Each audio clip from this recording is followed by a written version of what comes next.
Part 4. You will hear part of a biology lecture about an animal called the African clawed frog.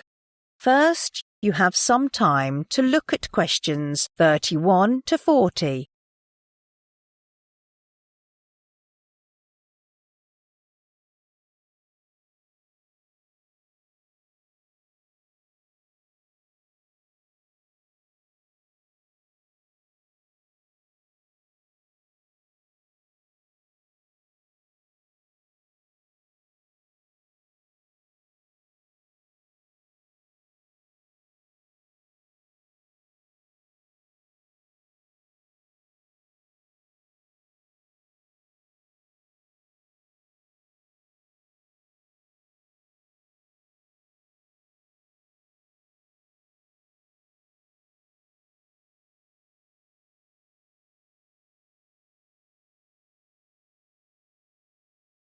Now listen carefully and answer questions 31 to 40.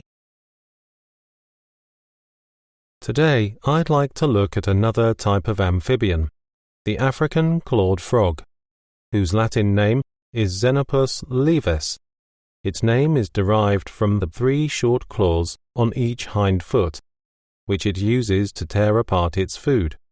The Latin word Xenopus means strange foot, and laevis means smooth. I'll start with a general description. The African clawed frog is a species of frog that can be commonly found in the eastern and southern parts of Africa.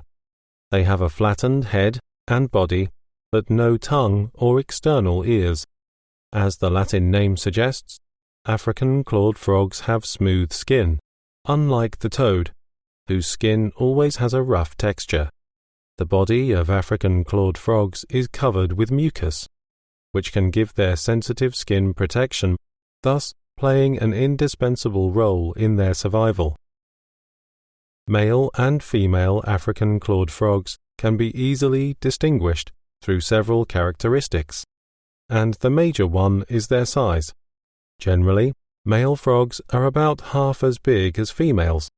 Specifically, female frogs are usually 4.5 inches long, weighing around 7 ounces, while males are generally 2.5 inches long and 2 ounces heavy.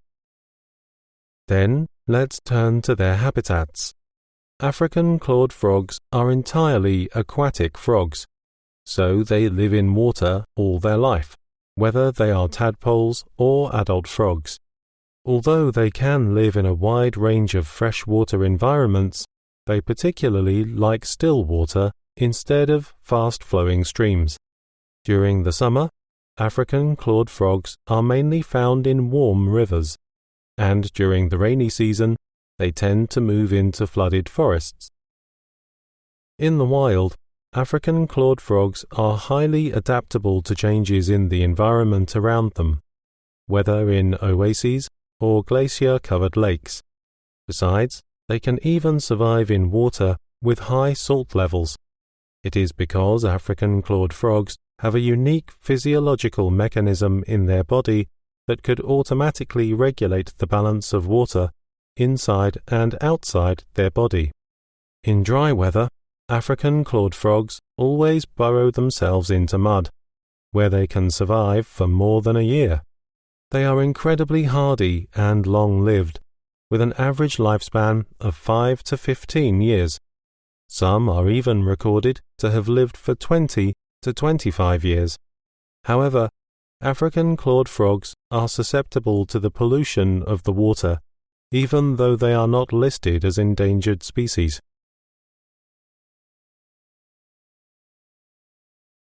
Now let's talk about the diet of African clawed frogs.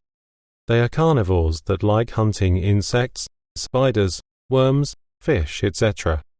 African clawed frogs depend on the sense of smell to detect their prey. They first use the claws on their hind feet to tear pieces of ample food.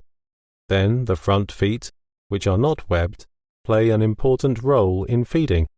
African clawed frogs use their front feet to push food into their mouths, and meanwhile a distinctive pump system is used to draw or suck food in their mouths. So we can see African clawed frogs are voracious predators and can quickly adapt to many habitats. Therefore, in some parts of the world, African clawed frogs act like invasive species, which will negatively affect other species in the freshwater ecosystems. The evidence shows that they have devastated the populations of native frogs and other creatures by eating their young. As a result, African clawed frogs are illegal to own, transport, or sell without any permit in some states of America, like California, Washington, Arizona, etc., where African clawed frogs have been seen as a type of pest. However, it's legal to own African clawed frogs in Canada. But not many people know that African clawed frogs are also used in medicine. As we mentioned before, the skin of African clawed frogs is covered with mucus, which has properties of antibiotic. This chemical can help kill bacteria and cure the infection, and is widely used by both the medical profession and the general public. So we shouldn't ignore the medical value of African clawed frogs. That is the end of Part 4. You now have 1 minute to check your answers to Part 4.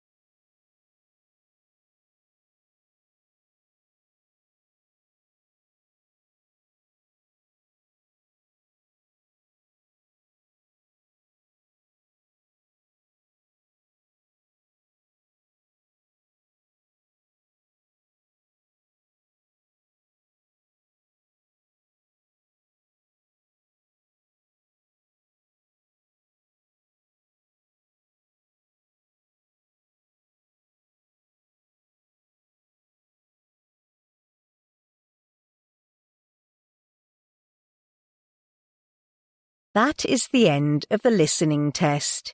In the IELTS test, you will now have 10 minutes to transfer your answers to the answer sheet.